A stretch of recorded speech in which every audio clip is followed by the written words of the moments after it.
واحد السلام عليكم يا المتتبعين، كي دايرين؟ لاباس عليكم؟ اموركم كلشي مزيان؟ الحمد لله.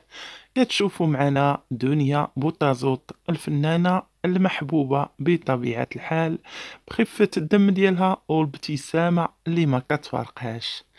ولكن حتى هي بحالها بحال الناس، اكيد كل واحد فينا عنده شي حاجة في الداخل ديالو اللي كيخاف منها وما كيتمناهاش في حياته، سواء ليه سواء لوليداتو. المهم كل واحد فينا عنده واحد الحاجة في خاطرو، بينه وبين الله.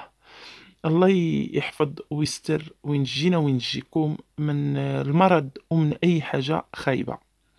دنيا بوطازوط دارت واحد استجواب مع واحد الصحفية مشهورة ومعروفة، بقات كتدي وتجيب معاها في الهضرة، وفي الاخر سولتها قالت ليها: دنيا مناش كتخافي في الدنيا؟ شنو هو الحاجة اللي كتخافي منها في الدنيا؟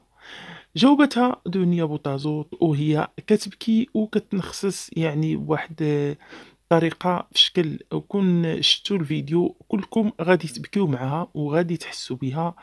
صعيب الحال وصعيب بزاف أنه بنادم يكون كيخاف من داك المرض، لأنه فعلًا مرض صعيب، ولكن قليل اللي كيحس بيه وقليل اللي كيعرفو. قالت لها دنيا بوطازوط: أنا كنخاف من مرض الزهايمر.